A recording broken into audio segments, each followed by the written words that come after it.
নমস্কার প্রিয় দর্শক বন্ধুরা, Bengal job with study YouTube চ্যানেলে আমি সীমান্ত আপনাদের সকলকে স্বাগত জানাচ্ছি।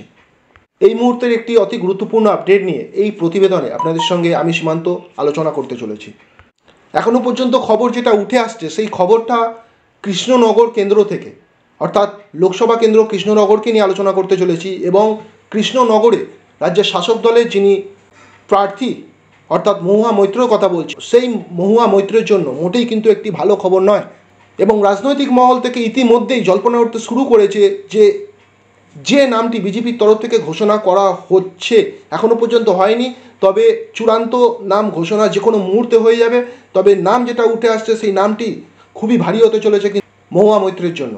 জানা যাচ্ছে যে পদ্ম শিবিরে যোগ দিতে চলেছেন কৃষ্ণনগর রাজপরিবারের বর্তমান কুলবধূ অমৃতা রায়।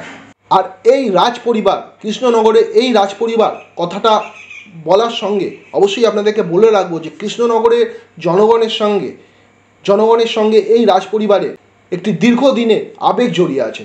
আর সেই আবেগকেই এবার পদ্ম শিবির হাতিয়ার করে কৃষ্ণনগরে রাজ্যের শাসক দলের ক্যান্ডিডেট মহুয়া মৈত্রকে আক্রমণ করতে চলেছে, যেমনটা জানা যাচ্ছে। এবং তা নিয়ে রাজনৈতিক মহল থেকে বিভিন্ন লোক বিভিন্ন ইঙ্গিত দিতে শুরু করেছে। মুহূর্তের মধ্যে সমীক্ষা ওলটপালট হয়ে গেছে যখন থেকে এই নামটি শোনা যাচ্ছে অমৃতা রায়। এবং শোনা যাচ্ছে এই কৃষ্ণনগর লোকসভা কেন্দ্র থেকে একটি হাড্ডাহাড্ডি লড়াই পাবলিক পশ্চিমবঙ্গে মানুষ দেখতে চলেছে। এবং ফলস্বরূপ এখান থেকে হেরে যেতেও পারে কিন্তু রাজ্যের শাসক দলের ক্যান্ডিডেট মহুয়া মৈত্র। আবারও বলছি, কৃষ্ণনগরে মানুষের সাথে কৃষ্ণনগরে এই রাজপরিবারের একটি দীর্ঘদিনের আবেগ জড়িয়ে আছে। এবং সেই আবেগকেই হাতিয়ার করেছে কিন্তু বিরোধী দল বিজেপি। এবং সেই যোগসূত্রে কাজটি করে দিয়েছেন কিন্তু শুভেন্দু অধিকারী। আবারও বলছি, বিরোধী দলনেতা শুভেন্দু অধিকারী সেই কাজটি করেছেন। অতএব এটা শুভেন্দুর একটি বড় মাস্টার স্ট্রোক বলা যেতেই পারে। অবশ্যই দর্শক বন্ধুরা, আপনারা কিন্তু জানাতে ভুলবেন না যদি আপনারা বলতে চান যে এই কৃষ্ণনগর লোকসভা কেন্দ্র থেকে লোকসভা ভোটের ফল কী হতে চলেছে, কে জিততে চলেছে। আপনারা কিন্তু জানাতে পারেন আমাদের এই ভিডিওর কমেন্ট বক্সে।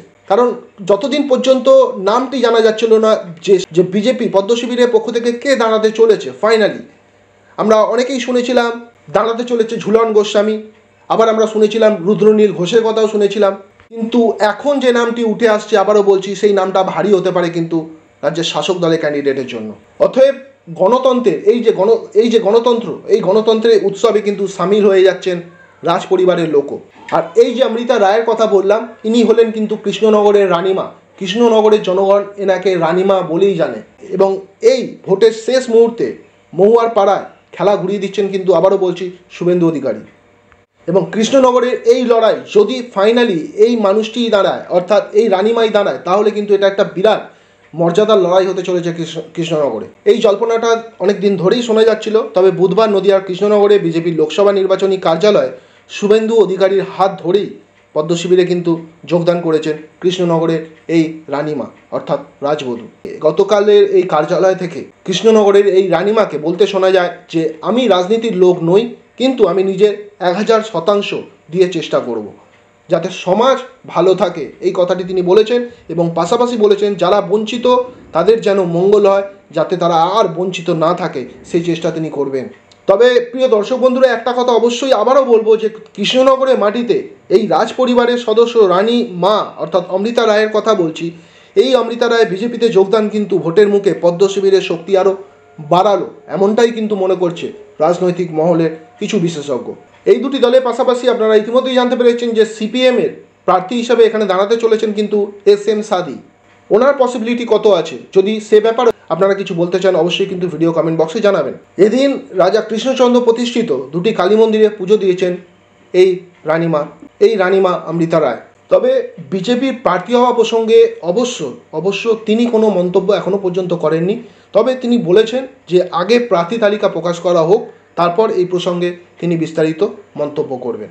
এই ছিল আজকের ছোট্ট একটি ইনফরমেশন আপনাদের সঙ্গে শেয়ার করলাম এই ছোট্ট প্রতিবেদনে। দর্শক বন্ধুরা, ভালো লাগলে অবশ্যই লাইক করবেন। আর যদি আপনাদের কিছু বলার থাকে অবশ্যই তা আপনারা আমাদের এই ভিডিও কমেন্ট বক্সে ছেড়ে যেতে পারেন। ভালো থাকবেন, সুস্থ থাকবেন। আমি সীমান্ত আজকে ভিডিও এখানেই শেষ করলাম। নমস্কার।